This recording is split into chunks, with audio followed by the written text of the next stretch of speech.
Bismillahirrahmanirrahim. Assalamualaikum warahmatullahi wabarakatuh. Yang kami hormati Bapak dosen pengampu mata kuliah pengajaran dan pembelajaran daring dan bauran, serta teman-teman kelompok lain yang kami banggakan. Pertama-tama, marilah kita memanjatkan puji dan syukur kehadirat Allah Subhanahu wa Ta'ala, Zat yang Maha Pengasih lagi Maha Penyayang, karena kita masih diberikan kesempatan untuk dapat beraktivitas dengan baik sampai hari ini. Salawat serta salam tak lupa pula kita haturkan kepada suri teladan kita, Rasulullah Muhammad SAW, karena telah membawa dan memperjuangkan agama Islam sehingga kita bisa merasakannya hingga saat ini. Baik, kami dari kelompok 1 akan memaparkan hasil diskusi kami dari berbagai kelompok ahli tentang pembelajaran daring, pembelajaran bauran, pembelajaran skema interaksi sinkronus, dan pembelajaran skema interaksi asinkronus. Tetapi sebelum itu, saya ingin memperkenalkan anggota kelompok terlebih dahulu, yang terdiri dari Andi Miftahul Jannah, Adim Jufriyatno Syarifuddin, Andi Reski Ramadhani, Nur Fauzia, Nurul Anissa SR, saya sendiri Rizwan Alifin, dan Sri Pradnya Paramita Arola Ramadhani Oktavianto.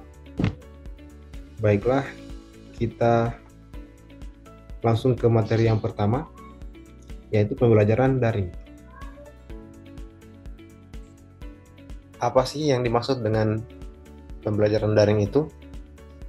Jadi, pembelajaran daring adalah kegiatan pembelajaran jarak jauh yang dilakukan dengan memanfaatkan jaringan internet dan teknologi yang memadai.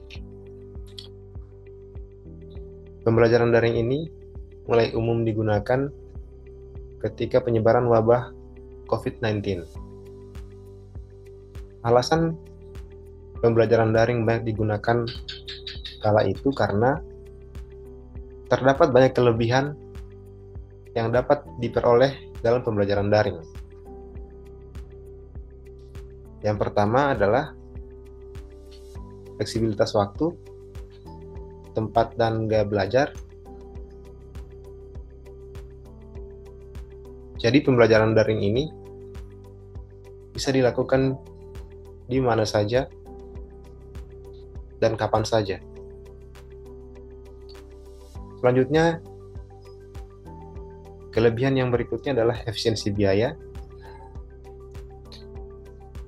Dalam pembelajaran daring, biaya yang dibutuhkan hanyalah ketersediaan jaringan internet dan perangkat yang memadai. Kelebihan yang ketiga adalah melatih kemandirian dan penggunaan teknologi informasi bagi siswa. Selanjutnya adalah interaksi dan kolaborasi virtual. Untuk materi selanjutnya akan dipaparkan oleh rekan kelompok saya. Kepada pemateri, saya persilakan. Baik, terima kasih atas kesempatannya. Saya akan melanjutkan pembahasan pembelajaran daring untuk hal yang perlu disiapkan dalam melaksanakan pembelajaran daring dan kekurangan pembelajaran daring beserta solusinya. Langsung saja, yang pertama, hal yang perlu disiapkan dalam melaksanakan pembelajaran daring, diantaranya ada perangkat dan akses internet. Jadi sistem pembelajaran daring itu sangat mengandalkan teknologi dan akses internet. Jadi harus dipastikan bahwa pengajar maupun peserta didik itu memiliki perangkat yang terhubung dengan internet. Yang kedua ada platform e-learning. Jadi platform e-learning ini berperan sebagai ruang digital sekolah, mulai dari ruangan belajar atau ruang kelas, kemudian ruang administrasi dan informasi hingga kesiswaan. Yang ketiga, ruangan belajar. Jadi selain niat dan motivasi yang kuat, pembelajaran daring itu dipengaruhi atau didukung oleh ruangan belajar yang nyaman dan kondusif.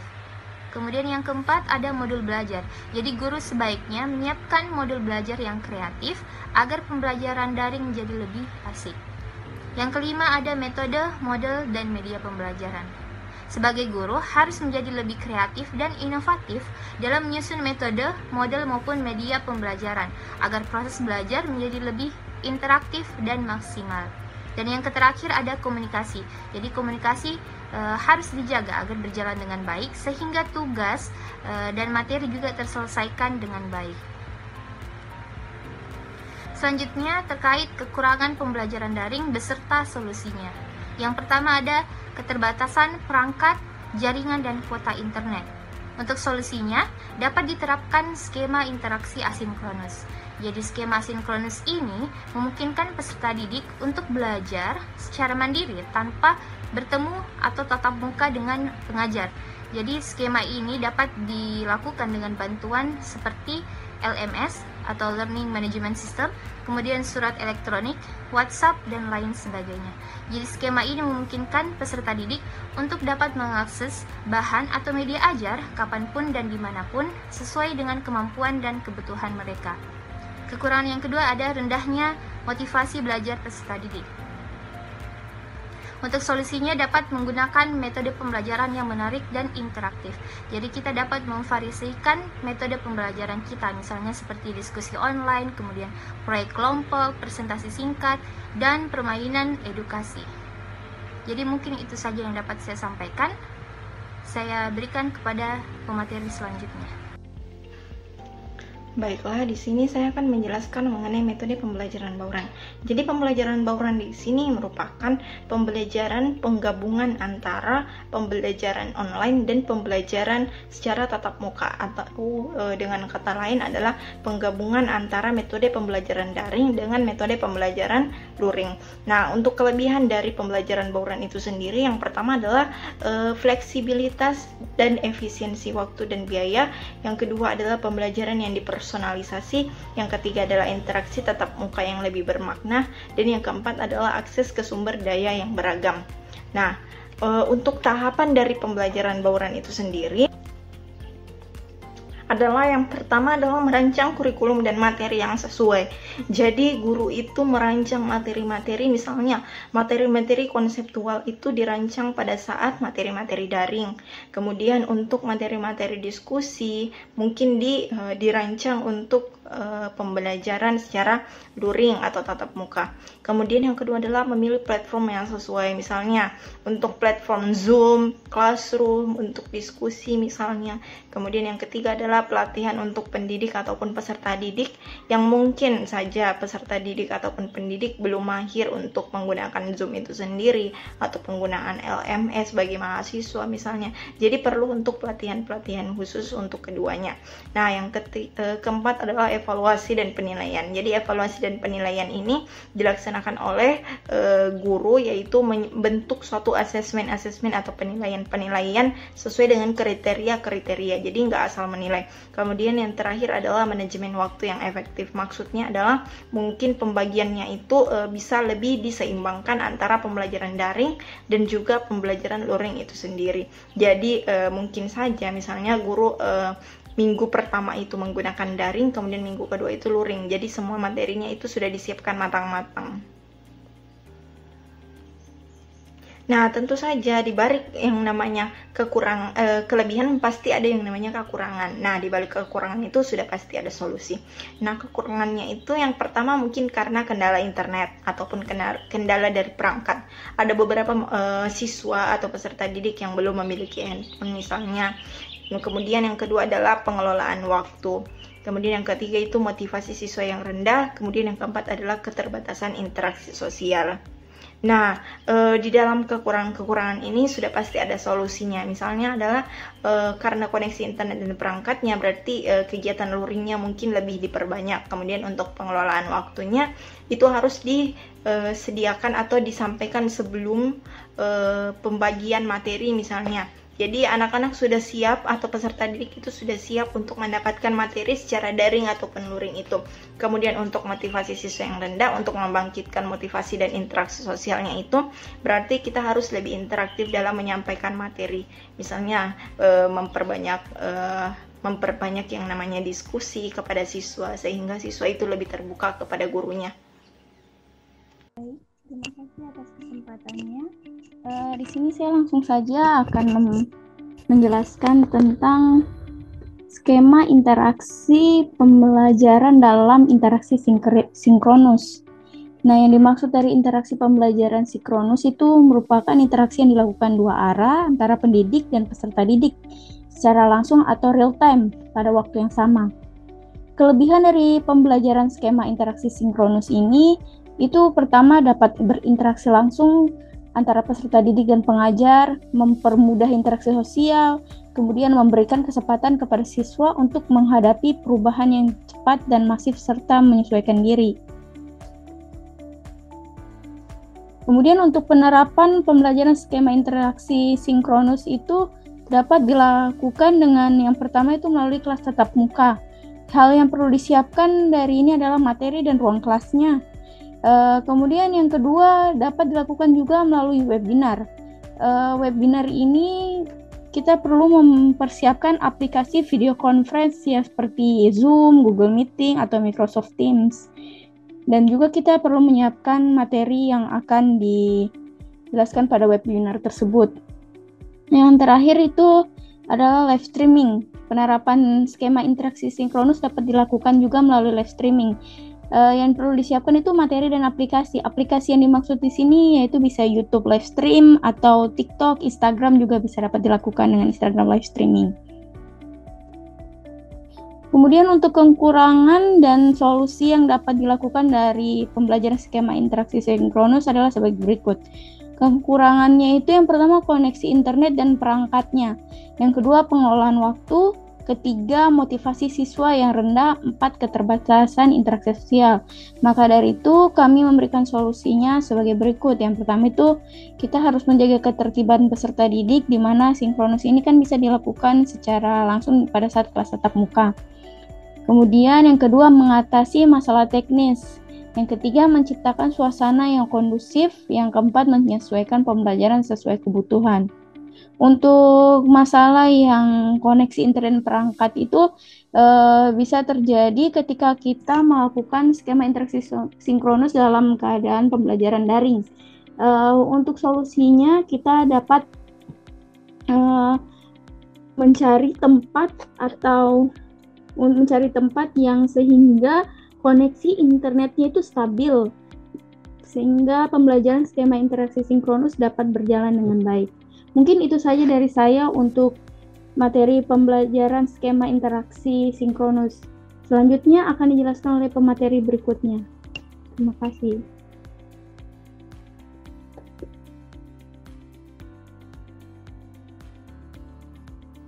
Materi selanjutnya yaitu pembelajaran skema interaksi asinkronus. Apa itu asinkronus? Asinkronus artinya pelaksanaan pembelajaran yang tidak terjadi dalam waktu yang bersamaan. Jadi asinkronus ini merupakan kebalikan dari pembelajaran sinkronus, di mana sinkronus pembelajaran yang dilakukan secara bersamaan atau dalam waktu yang bersamaan. Nah, asinkronus ini dilakukan dalam waktu yang tidak bersamaan. Nah, pada pembelajaran asinkronus, peserta didik dapat mengakses materi pembelajaran dengan lebih fleksibel, serta dapat melaksanakan pembelajaran dan menyelesaikannya sesuai dengan rentang waktu yang diberikan oleh guru. Nah, pembelajaran ini dapat berupa pemberian bahan bacaan, pemberian video pembelajaran, simulasi permainan edukatif, kuis, maupun pemberian tugas. Nah, selanjutnya, apa sih kelebihan dari pembelajaran asinkronus? Ada beberapa kelebihan dari pembelajaran asinkronus ini, diantaranya yaitu fleksibilitas waktu. Jadi bagi guru dan peserta didik, pembelajaran asinkronus ini termasuk sangat fleksibel, sehingga proses pembelajaran atau proses belajar mengajar dapat disesuaikan dengan kecepatan dan kondisi masing-masing peserta didik. Nah, kelebihan yang kedua yaitu peserta didik dapat memiliki banyak waktu untuk memahami informasi, tugas, ataupun materi belajar secara lebih optimal. Karena tugas atau jawaban tidak harus langsung disampaikan seperti pada pembelajaran sinkronos. Peserta didik dapat mencari atau menonton ulang ataupun membaca dari berbagai sumber lain sehingga jawaban, tugas, ataupun diskusi menjadi lebih bermutu. Nah, kemudian penerapan pembelajaran skema interaksi asinkronos. Kegiatan dalam pembelajaran asinkronos ini ada beberapa, seperti yang pertama komunikasi dengan menggunakan email atau grup WhatsApp. Guru perlu menyediakan suatu wadah agar bisa berkomunikasi dengan peserta didik dan peserta didik dapat dengan mudah menerima informasi ataupun materi ajar yang nantinya diberikan oleh guru. Jadi di sekolah biasanya guru membuat suatu grup kelas dengan menggunakan aplikasi WhatsApp. Jadi di grup itulah nanti materi ataupun video atau media apapun itu diberikan kepada peserta didik. Nah, kegiatan yang kedua yaitu berdiskusi di forum diskusi. Kegiatan ini dapat dilakukan dengan melalui LMS atau Learning Management System. Nah, dalam LMS ini biasanya terdapat forum agar peserta didik dapat mengumpulkan tugas atau melakukan diskusi terkait dengan materi yang diberikan. Tetapi biasanya di sekolah, guru lebih banyak menggunakan aplikasi Google Classroom, di mana aplikasi Google Classroom ini juga memiliki fitur yang sama dengan LMS, di mana guru dapat membuat suatu ruang kelas dan memberikan pertanyaan pemantik terkait materi yang akan didiskusikan nantinya. Kemudian peserta didik dapat berdiskusi dan menjawab pertanyaan di dalam ruang kelas yang telah dibuat oleh guru tadi. Jadi cara penggunaannya yaitu membuat ruang kelas, kemudian di ruang kelas itulah nanti akan dilakukan diskusi. Nah, kegiatan yang ketiga yang dapat dilakukan yaitu menyediakan bahan bacaan, baik itu dari sumber buku maupun literatur lainnya. Nah, guru memfasilitasi peserta didik dengan membagikan bahan bacaan yang dapat dipelajari secara mandiri, sehingga peserta didik dapat mengakses bahan bacaan tersebut secara lebih fleksibel. Nah, pada penerapan pembelajaran skema interaksi asinkronos ini ada kegiatan lainnya yang dapat dilakukan, yaitu dengan membuat video pembelajaran. Jadi tidak seperti konferensi video pada pembelajaran sinkronos yang dilakukan secara langsung.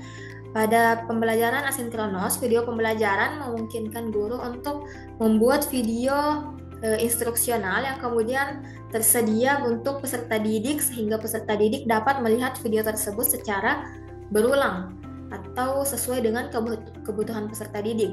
Jadi jika peserta didik ingin belajar kembali atau ingin memahami kembali materi yang ada pada video tersebut dapat diputar berulang kali sesuai dengan kebutuhan masing-masing peserta didik.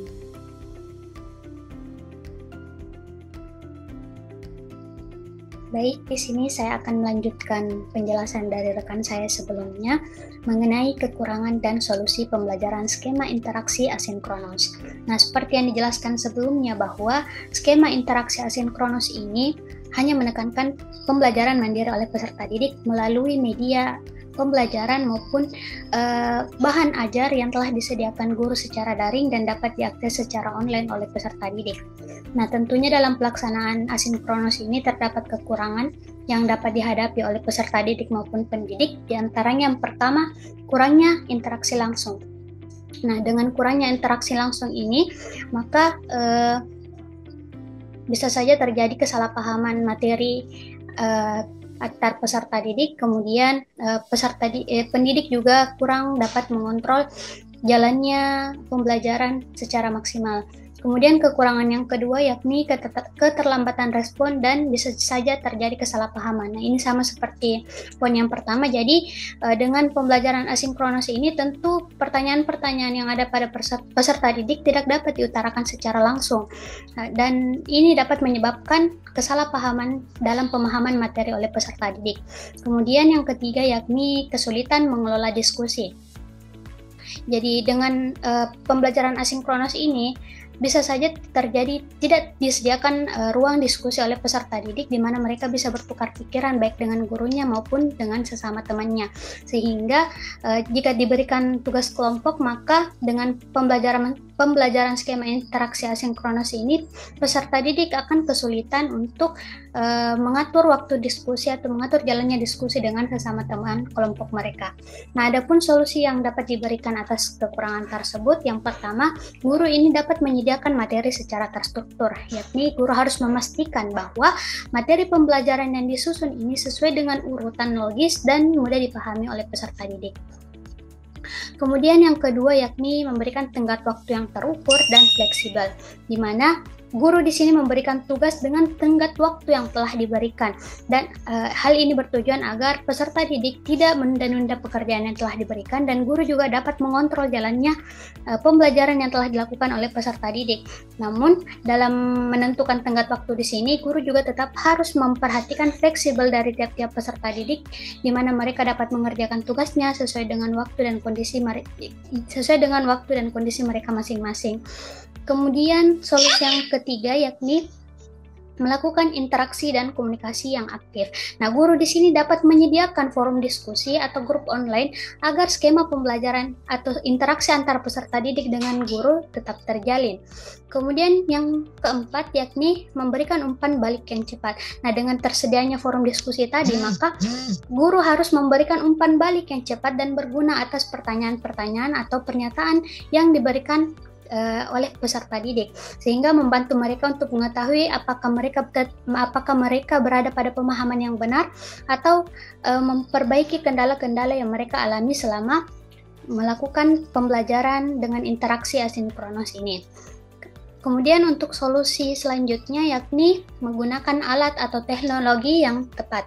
Di sini guru dapat menggunakan platform pembelajaran online yang mudah bagi peserta didik. Seperti selain mudah juga tentunya dapat meningkatkan interaksi dari peserta didik seperti dengan kuis interaktif, video tutorial maupun dengan melalui ruang diskusi. Dan solusi selanjutnya yakni guru juga tetap harus memberikan motivasi dan dorongan kepada peserta didik. Nah, selain memberikan motivasi dan dorongan di sini, guru juga harus menjaga motivasi tersebut agar peserta didik tetap bersemangat dan tetap aktif dalam mengikuti pembelajaran skema interaksi asinkronos.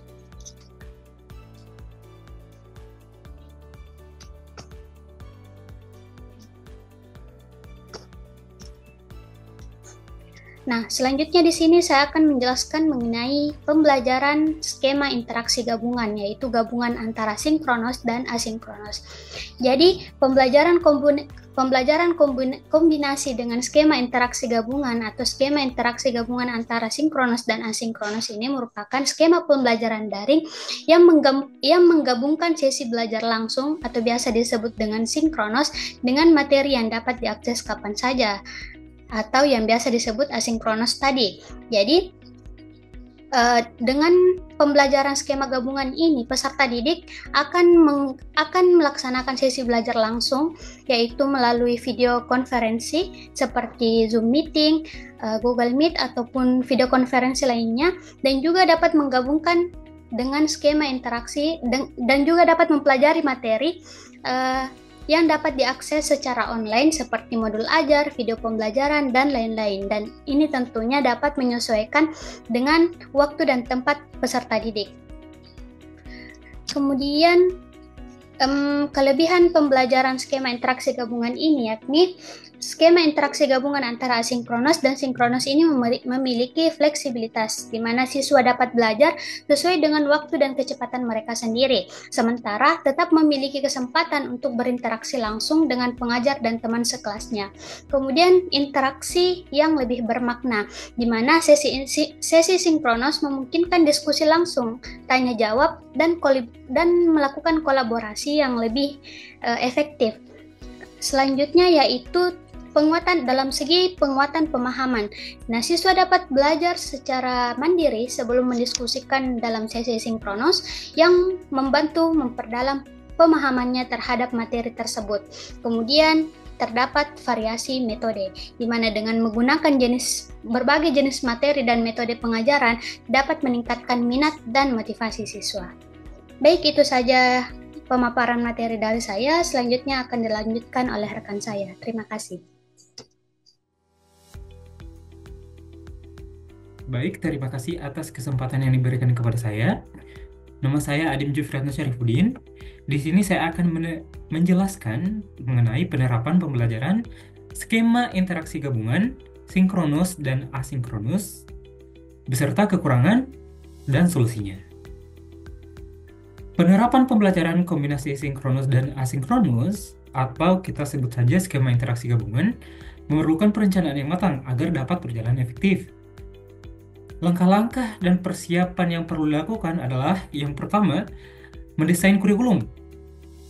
Mendesain kurikulum itu dimulai dengan menentukan tujuan pembelajaran dan kompetisi yang ingin dicapai. Kemudian, menentukan materi yang akan diajarkan secara sinkronus dan asinkronus. Misalnya, teori bisa diajarkan melalui video asinkronus, sedangkan diskusi dan tanya jawab dilakukan dalam sesi sinkronus. Kemudian, memilih platform pembelajaran. Nah, untuk memilih platform pembelajaran yang mendukung kedua metode, bisa digunakan aplikasi pihak ketiga seperti Google Classroom, Zoom, atau Microsoft Teams. Dan harus kita pastikan bahwa platform itu mudah diakses oleh semua siswa. Kemudian yang ketiga adalah pengembangan materi. Pada pengembangan materi, kita harus membuat atau memilih materi pembelajaran yang sesuai untuk format asinkronus, seperti video artikel atau presentasi, kemudian merancang aktivitas sinkronus yang menarik, seperti diskusi kelompok, kuis interaktif, atau tanya jawab. Kemudian, membuat jadwal dan struktur. Nah, pada waktu kita membuat jadwal dan struktur, kita harus membuat jadwal yang jelas untuk sesi sinkronus dan tenggat waktu untuk menyelesaikan materi asinkronus. Jadwal dan tenggat waktu ini harus dikomunikasikan secara jelas kepada siswa. Kemudian yang kelima adalah melakukan pengawasan dan umpan balik. Nah, kita harus membuat sistem untuk memantau kemajuan siswa dalam materi asinkronus seperti tugas atau kuis, melakukan sesi umpan balik dalam pertemuan sinkronus untuk membahas kesulitan atau pertanyaan siswa. Dan yang terakhir, kita melakukan evaluasi dan penyesuaian. Nah, setelah beberapa sesi, melakukan evaluasi efektivitas metode yang digunakan, serta menggunakan umpan balik dari siswa untuk kemudian menyesuaikan metode jika diperlukan. Kemudian, kekurangan dan solusi untuk pembelajaran skema interaksi gabungan. Untuk kekurangannya sendiri, itu yang pertama itu kompleksitas manajemennya, karena menggabungkan kedua metode, yaitu sinkronus dan asinkronus. Kemudian yang kedua, kesulitan dalam mempertahankan momentum. Dan yang ketiga, keterbatasan akses. Dan keempat, waktu dan komitmennya. Kemudian solusi untuk mengatasi kekurangan itu adalah yang pertama, untuk mengatasi kebingungan jadwal, kita membuat jadwal yang jelas dan mudah diakses.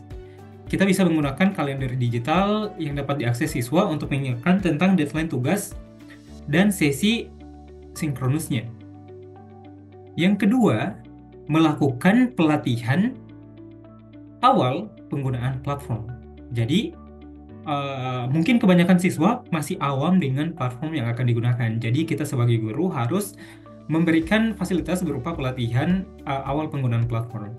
Kemudian yang ketiga, Tetapkan batas waktu yang realistis untuk tugas asinkronus. Nah,